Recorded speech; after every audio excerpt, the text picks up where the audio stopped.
Hey everyone, आज मैं explain करने वाली हूँ टू माई सोर का 13 एपिसोड। आज के एपिसोड की बात करें तो बहुत ज़्यादा इमोशनल होने वाला है, तो चलिए स्टार्ट करते हैं। अगर आप मेरे चैनल पर नए हैं तो प्लीज़ सब्सक्राइब कर लीजिएगा। एपिसोड के स्टार्टिंग में दिखाया जाता है कि मिस्टर यू अपने काम को लेकर बात कर रहे थे और अपने सभी कलीग्स को थैंक्स भी बोल रहे थे कि आपने अच्छा काम किया है। और बाद में मिस्टर यू सभी को आकर एक गुड न्यूज़ भी देता है कि हमारा काम सक्सेसफुल रहा, तो सभी खुश हो जाते हैं। तभी मिस्टर यू अपने प्रोफेसर से फ़ोन करके बता देता है कि हमारा काम बहुत अच्छा हुआ है। तो उसके प्रोफेसर कहते हैं ठीक है, मुझे पता था तुम कर लोगे।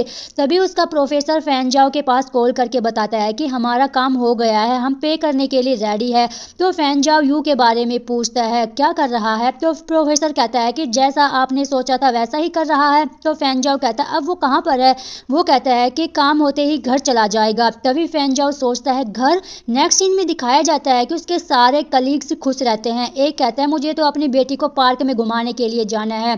तो दूसरा बोलता है कि मुझे अपनी जीएफ से मिलने के लिए जाना है। और वो लड़की बोलती है कि मुझे तो भूख लगे, मुझे तो बस खाना खाना है। तभी मिस्टर यू से पूछते हैं कि आप क्या करोगे। तो मिस्टर यू बोलते हैं कि मैं तो बस सोना चाहता हूँ, अपनी नींद पूरी करना चाहता हूँ। तभी वो सभी चले जाते हैं।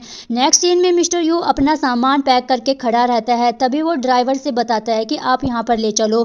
तभी वो बाइटिंग को मैसेज करता है अगर तुम फ्री हो तो चलो मिलते हैं। तभी वो एक जगह पर आ जाते हैं और सोचता है जब बाइटिंग ने उसकी हेल्प की थी तो वो कहता है कि तुम्हारी हेल्प के लिए थैंक्स, अगर तुम चाहती हो तो मैं तुम्हें दूसरी नौकरी दिलवा सकता हूँ। तो वो कहती है कि नहीं, अब मुझे इस काम की आदत सी हो गई है, मैं अब और पैसे कमाना चाहती हूँ। उसने मुझे एक घर चाहिए, कार खरीदनी है ताकि मैं अपने आप पर निर्भर रहूँ और मनी ही असली ताकत है, वो यही चाहती है। और इस तरफ वो देखता है कि उसने मैसेज नहीं देखा है। तो वो फ़ोन करता है बाइटिंग को, तो वो फ़ोन नहीं उठाती। तभी वो जाने लगता है तो उसकी दोस्त आ जाती है। तो वो कहती है क्या तुम बाइटिंग के दोस्त हो। यू कहता है क्या बाइटिंग घर पर नहीं है। तो वो कहते हैं मुझे नहीं पता वो कहाँ पर है, मैं खुद तुमसे पूछने वाली थी। और बताने लगती है कि कुछ दिन पहले वो क्लब में थी तो उसने एक फ़ोन आया था उसको, वो घबरा गई थी, तभी वो घर चली गई थी। उसके बाद हमारी बात ही नहीं हुई है, बट उसका सारा सामान अभी भी यही है। तभी मिस्टर यू कहता है क्या तुमने उसके किसी दूसरे दोस्त से पूछा।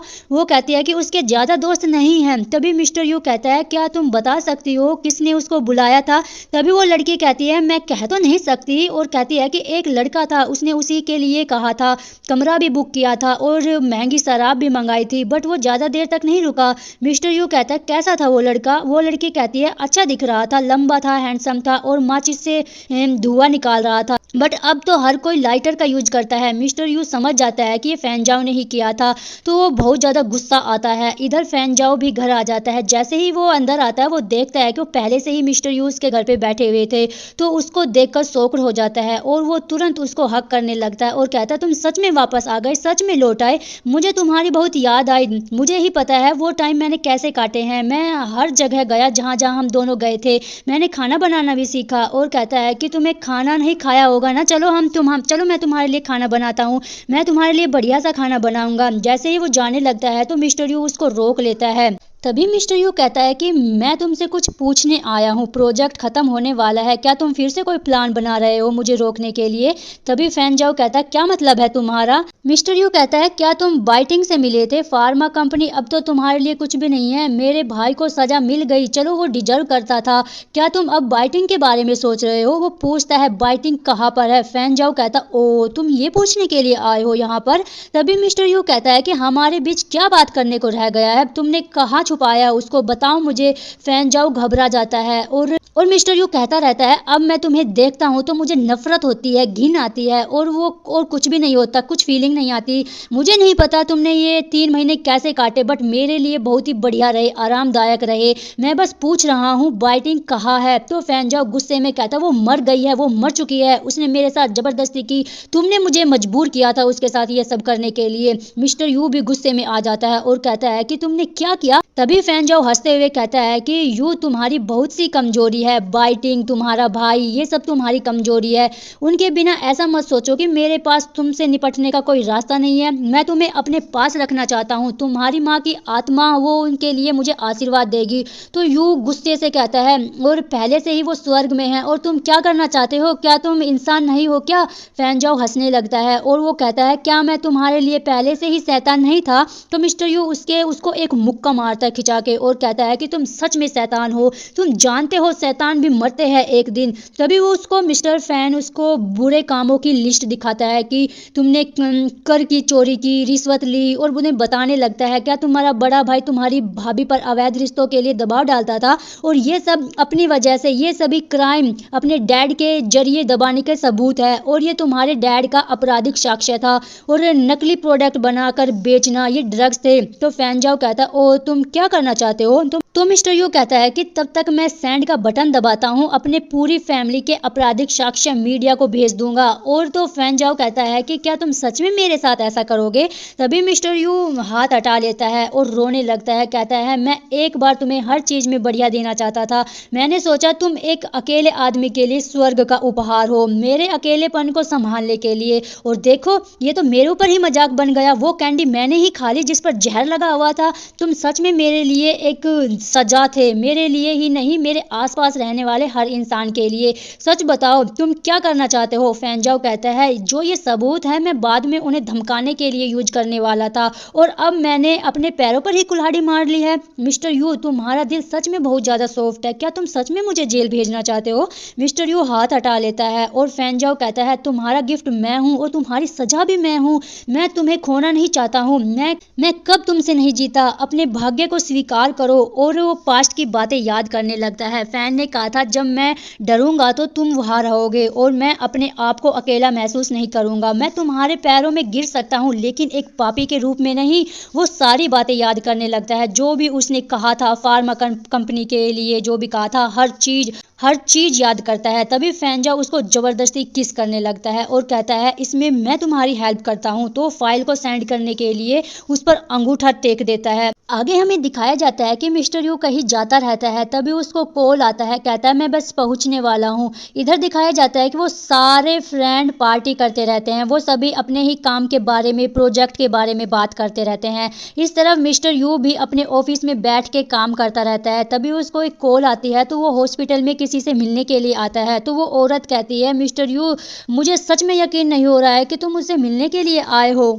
तो फिर वो औरत बताने लगती है कि मुझे कैंसर है, मेरे पास ज़्यादा टाइम नहीं है। वो बताती है कि डॉक्टर ने कहा है मेरी फैमिली के सभी मेंबर को है, मेरे बेटे को भी है, मेरे बेटे के दिमाग में है।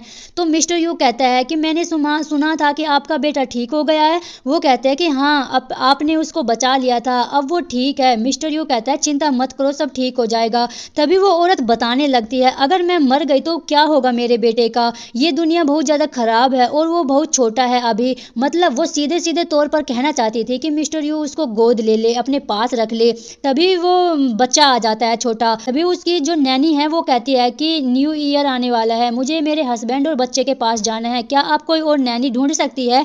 ये कहकर वो चली जाती है और उनको ये सब फैनजाओ का दोस्त देखता रहता है, वो लड़के के साथ खेलता रहता है मिस्टर यू। तभी वो कॉल करता है फैनजाओ को और कहता है कि जो तुमने कहा था वो मैंने कर दिया है, क्या तुम्हें लगता है वो उस लड़के को अडॉप्ट कर लेगा? उन दोनों का रिश्ता क्या है और तुम क्यों नहीं कर सकते हो उसे अडॉप्ट? अगर यू ने भी उसे अडॉप्ट नहीं किया तो फिर क्या होगा? तो फैनजाओ कहता है मैं उसे अडॉप्ट कर लूंगा। तो उसका दोस्त कहता है सच में तुम करोगे? मुझे ऐसा क्यों लग रहा है जैसे मैं अभी भी तुम्हें पूरी तरीके से नहीं जान पाया हूँ। तभी वो कहता है कि वो वही बच्चा है जो हम दोनों ने उसको बचाया था, तब वो बड़ा हो जाएगा तो उसे बताएगा कि दुनिया इतनी बुरी नहीं है, उससे अच्छा बॉन्ड बन जाएगा तो उससे ही बिलोंग करने लगेगा। आगे हमें दिखाया जाता है कि मिस्टर यू कहता है कि ऐसा करूंगा, आज मैं सारे डॉक्यूमेंट्स और फाइनेंशियल देख सकती हो, क्या तुम कुछ और पूछना चाहती हो? तुम पूछ सकती हो। तो वो रोने लगती है और कहता है कि मैं इसे अडॉप्ट करूंगा क्योंकि मैं भी एक अनाथ था, इसलिए मेरे लिए अच्छा है। आगे दिखाया जाता है कि मिस्टर यू जाता रहता है और सोचता रहता है मैं एक गे हूँ, मेरा जो ये गे होने का इम्पैक्ट है वो टियान टियान पर ना पड़े, और टियान टियान उस बच्चे का नाम है। तभी वो देखता है कि न्यू ईयर आ गया है, वो कहता है मैं अब भी अकेला हूँ, चलो मैं कुछ डम्पलिंग खा लेता हूँ। जैसे ही वो अंदर जाता है रेस्टोरेंट में उसे बाइटिंग दिखती है और वो उसे देखकर सोकड़ हो जाता है। तभी वो उसके लिए खाना लाती है और कहती है कि तुम यहाँ पर क्या कर रही हो, मैंने कॉल किया तुमने उठाया क्यों नहीं? तो वो कहती है कि सॉरी मैं तुम्हें नहीं बता सकती हूँ, मेरे सारे कनेक्शन मैंने तोड़ दिए हैं, अब क्या मैंने तुम्हें चिंता में डाल दिया? तभी वो स्माइल करता है और कहता है कि कि मैं समझ सकता हूँ, अगर मैं तुम्हारी जगह होता तो मैं भी यही करता। तभी वो खाना खाता है और कहता है ओह ये तो बहुत ज़्यादा टेस्टी है। तभी वो कहता है कि तुम चिंता मत करना, मैं तुम्हारे आगे से तुम्हें परेशान नहीं करूँगा। और उसके सर पर टैप करता है और कहता है कि अपनी लाइफ की नई शुरुआत करो। तो वो स्माइल करती है। तभी वो थैंक यू कहती है और कहती है कि फैनजाओ को भी थैंक्स बोल देना मेरी तरफ से। तो वो सोच में पड़ जाता है। तो वो लड़की कहती है कि आधे साल से ज़्यादा हो गया है, अब मैं क्लब में काम नहीं करना चाहती, उसने वापस भेज दिया। वो बताने लगती है। तभी मिस्टर यू कहता है फिर क्या हुआ, तो तुम फैनजाओ से ये कैसे जुड़ा है। तभी वो बताते हैं कि मेरे पास कोई और रास्ता नहीं था, मैंने तुम्हें कॉल किया बट मैं तुम तक नहीं पहुंच पाई, तो मैंने फैनजाओ से कॉल किया। तो वो चाहता था कि मैं तुम्हें धमकाऊं, तो उसने अपनी सारी जानकारी मेरे पास छोड़ दी।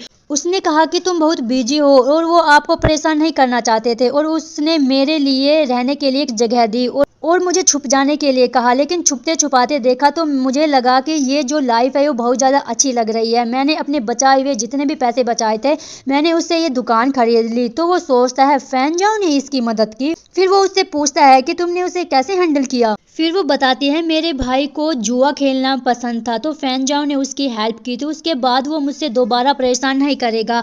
आगे दिखाते हैं कि मिस्टर यू बस में जाता रहता है और सोचता रहता है। आगे दिखाया जाता है कि यू उस बच्चे के पास आता है घर ले जाने के लिए। तभी वो बच्चा अपनी माँ के बारे में पूछता है। तो यू कहता है कि आपकी माँ तारे तोड़ने के लिए चली गई है, तो बहुत दूर जगह है, आने में टाइम लगेगा। तो वो बच्चा मान जाता है। फिर उसको घर पर ले आते हैं। तो वो दोनों मिलकर डम्पलिंग बनाते हैं, उसको कहानी सुनाता है, अच्छे से ख्याल रखता है मिस्टर यू। फिर वो उसे पार्क में घुमाने के लिए लेकर आता है। तो वो लड़का उस पेंटिंग के बारे में पूछता है। तो उस पेंटिंग में जो लिखा होता है उसके बारे में मिस्टर यू से बताता है। और आगे हमें दिखाया जाता है कि मिस्टर यू एक मेडिकल स्टोर में आता है दवाई लेने के लिए पेट दर्द की। तो वो लड़की बताते हैं कि वो वहाँ पर रखी है। तो यू उसे लेने चले जाता है। तभी वहाँ पर फैनजाओ भी आ जाता है। तो वो लड़की कहते हैं कि ब्रदर फैन क्या लेने आए हो। तो फैन कहता है कि कुछ रिसर्च के मटेरियल लेने के लिए आया हूँ। तो यू को उसकी जो आवाज़ है वो जानी पहचानी लगती है, तो उसको देख लेता है।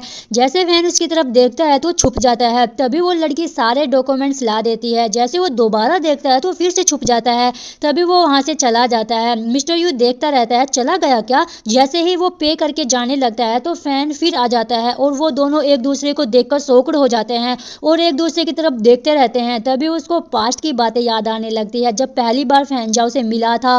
तभी वो लड़की कहती है कि ब्रदर फैन क्या तुम कुछ भूल गए हो। तो वो उस पर ध्यान ही नहीं देता कि वो बोल भी रही है। तो वो दोनों एक दूसरे की तरफ देखते ही रहते हैं। तभी मिस्टर यू वहाँ से जाने लगता है तो फैन उसको रोक लेता है। तो वो कहता है क्या तुम दवाई खरीदने के लिए आए हो। तो यू रोने लगता है और तभी वो कहता है कि मैं अब कांगड़ा फार्म में काम करता हूँ, तुम्हें उनकी मेडिसिन ट्राई करनी चाहिए। तो यू कहता है उनकी दवाई बहुत ज़्यादा एक्सपेंसिव रहती है, उनको कभी भी मैं फ्यूचर में भी ट्राई नहीं करूँगा। और बेचारा वो रोता रहता है। तो फैनजाओ उसका हाथ छोड़ देता है और ये कहकर वो वहाँ से चला जाता है। और ये सीन सच में बहुत ज़्यादा सैड रहता है। फैनजाओ भी सैड हो जाता है। आगे दिखाया जाता है कि जब यू उस बच्चे को स्कूल में छोड़ने जाता है तो वहाँ पर अंकल आंटी बात करते रहते हैं कि उस जवान लड़के ने बारिश में भी ईंटों की सड़क बना दी। उसने कहा कि यहाँ पर रहने वाला लड़का पसंद है, बारिश में पानी भर जाता है तो उसको आने जाने में प्रॉब्लम होती है।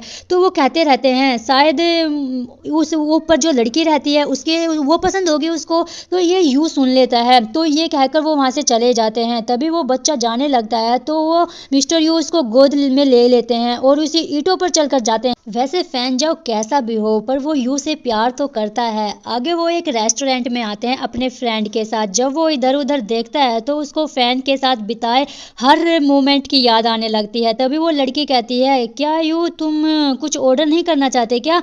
जैसे ही वो लड़की वो ऑर्डर करती है तो वहाँ पर फैनजाओ ऑर्डर लेने के लिए आता है। जैसे ही यू उसकी तरफ से देखता है, उसकी आवाज़ सुनता है, तो वो दोनों एक दूसरे की तरफ देखने लगते हैं। तभी वो लड़की कहती है क्या तुम दोनों एक दूसरे को जानते हो। यू कहता है कि हाँ ये मेरा एक्स है। भाई क्यों दिल तोड़ रहा है बेचारे का मिस्टर यू, चाहे लाख बुराई हो फैनजाओ में वो अब भी तुमसे प्यार करता है। सच में ये जो एपिसोड है वो इमोशनल है यार। और इसी के साथ ये प्यारा सा सैड सा एपिसोड का एंड हो जाता है। गाइज अगर आपको मेरा एक्सप्लेनेशन अच्छा लगा तो प्लीज सब्सक्राइब कर लीजिएगा। क्या आपको लगता है मिस्टर यू मान जाएगा उसके साथ रहने के लिए, ये तो हमें नेक्स्ट एपिसोड में ही पता चलेगा। तो मिलते हैं नेक्स्ट एपिसोड में। आज के लिए बस इतना ही। Thanks for watching, bye bye.